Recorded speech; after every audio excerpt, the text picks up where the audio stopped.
എല്ലാവർക്കും നമസ്കാരം. കുറച്ച് സമയം കൊണ്ട് നല്ല വിശേഷങ്ങൾ മനസ്സിലാക്കാൻ പറ്റുന്ന ഒരു സെഗ്മെൻ്റാണ് JFM, ജസ്റ്റ് ഫ്യൂ മിനിറ്റ്സ്. അതിൽ സിനിമ വരാം, മ്യൂസിക് വരാം, ടെക്നോളജി വരാം, ടിപ്സ് വരാം. അങ്ങനെ നമുക്ക് യൂസ്ഫുള്ളായ പല തീംസും ഇതിൽ വരാം. ഇന്ന് നമുക്ക് ഇളയരാജ സാറിൻ്റെ ചില വിശേഷങ്ങൾ കേൾക്കാം. ഇളയരാജ സാറിൻ്റെ പ്രസിദ്ധമായിട്ടുള്ള ആത്മകഥയാണ് സംഗീത കനവുകൾ. ശ്രീ രമേശൻ നായർ സാറുമായിട്ടുള്ള അഭിമുഖത്തിൻ്റെ മലയാള വിവർത്തനമാണ് അതിൽ അദ്ദേഹം പട്ടിണി നിറഞ്ഞ ബാല്യത്തിൽ നിന്നും വെറും 400 രൂപയുമായി മദ്രാസിൽ വന്ന കഥ പറയുന്നുണ്ട്. ബുദ്ധിമുട്ട് നിറഞ്ഞ വഴികളിലൂടെ അത് വളർച്ചയുടെ അത്യുന്നതങ്ങളിൽ രമണ മഹർഷിയുടെ ശിഷ്യത്വത്തിൽ എത്തിനിൽക്കുന്നു. ഇളയരാജ സാറിൻ്റെ ആദ്യകാല ഗുരു ധൻരാജ് മാസ്റ്ററായിരുന്നു. എല്ലാവരും കേട്ട് കാണും. അദ്ദേഹത്തിൻ്റെ തന്നെ മറ്റു ശിഷ്യർ പലരും പിന്നീട് പ്രശസ്തരായിരുന്നു.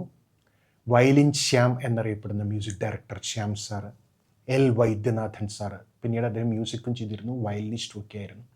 പിന്നെ ഗിറ്റാർ ഫിലിപ്പ്, അങ്ങനെ എല്ലാവരും. ഫീസ് കൊടുക്കാൻ പണമില്ലാതെ മറ്റു കുട്ടികളെ പഠിപ്പിച്ചിട്ടാണ് അദ്ദേഹം സ്വയം പഠിച്ചത്. പിന്നീട് അദ്ദേഹം GK വെങ്കിടേഷ് എന്ന വ്യക്തിയെ കണ്ടുമുട്ടി. അദ്ദേഹമായിരുന്നു പിന്നീട് ഗുരുസ്ഥാനീയൻ.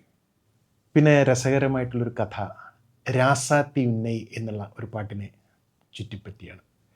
നമുക്കെല്ലാവർക്കും അറിയുന്നത് പോലെ ജയേട്ടൻ P. ജയചന്ദ്രൻ, ഈയിടെ നമ്മുടെ വിട്ടുപോയ ഭാവഗായകൻ, അദ്ദേഹം പാടിയ ഒരു പ്രശസ്തമായിട്ടുള്ളൊരു തമിഴ് ഗാനമാണ് രാസാത്തി ഉന്നൈ എന്നുള്ള ഗാനം.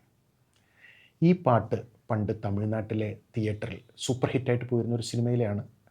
ഈ പാട്ട് പ്ലേ ചെയ്യുമ്പോൾ ആനകൾ അടുത്തുള്ള കാട്ടിൽ നിന്നും വരുമായിരുന്നട്ടെ, അതായത് തേനി എന്നുള്ള സ്ഥലത്തെ, അങ്ങനെയാണ് ഞാനത് വായിച്ചത്. അവിടുത്തെ ഒരു തിയേറ്ററിൽ ഈ പാട്ട് പ്ലേ ചെയ്യുമ്പോൾ ഈ പാട്ട് കേട്ട് ചുറ്റുമുള്ള കാടുകളിൽ നിന്നും ആനകൾ കൂട്ടം കൂട്ടമായിട്ട് ആനച്ചെവിയെല്ലാം ആട്ടി വരുമായിരുന്നു. അപ്പോൾ നമുക്ക് ഇതിൽ നിന്നും മനസ്സിലാവും ഇളയരാജ സാറിൻ്റെ സംഗീതത്തിൻ്റെ മാന്ത്രികത അല്ലെങ്കിൽ ഈശ്വരീയത. അതായത് ആ പാട്ടിൻ്റെ ഭംഗി കാട്ടിലെ മൃഗങ്ങളെപ്പോലും അത് ഒരുപാട് ആകർഷിച്ചിരുന്നു എന്ന് നമുക്ക് മനസ്സിലാവും. അതുപോലെ തന്നെ എല്ലാവർക്കും പ്രിയപ്പെട്ട മറ്റൊരു മാസ്മരിക സംഗീതമാണ് രാജീവ്നാഥ് സാറിന് വേണ്ടിയിട്ട് ഇളയരാജ സാർ വർക്ക് ചെയ്തിട്ടുള്ള ഗുരു എന്നുള്ള ഫിലിം. അപ്പോൾ പ്രേക്ഷകരോട് ഒരു ചോദ്യം ചോദിക്കുകയാണ്. ഇതിൽ ഇളയരാജ സാറ് വർക്ക് ചെയ്തിട്ടുള്ള ഒരു യേശുദാസ് സാറ് പാടിയിട്ടുള്ള അതിഗംഭീരമായിട്ടുള്ള ഒരു പാട്ടുണ്ട് ഈ സിനിമയിൽ. ഏതാണ് ആ ഗാനം? ഗുരുവിൽ പാടിയിട്ടുള്ള യേശുദാസ് സാറ് പാടിയിട്ടുള്ള ആ പാട്ട് ഏതാണ്? പ്രേക്ഷകർ കമൻറ്റ് ചെയ്യുമല്ലോ. ഇതുപോലെയുള്ള മറ്റ് നല്ല വിശേഷങ്ങളുമായി നമുക്ക് മറ്റൊരു എപ്പിസോഡിൽ കാണാം. Thank you.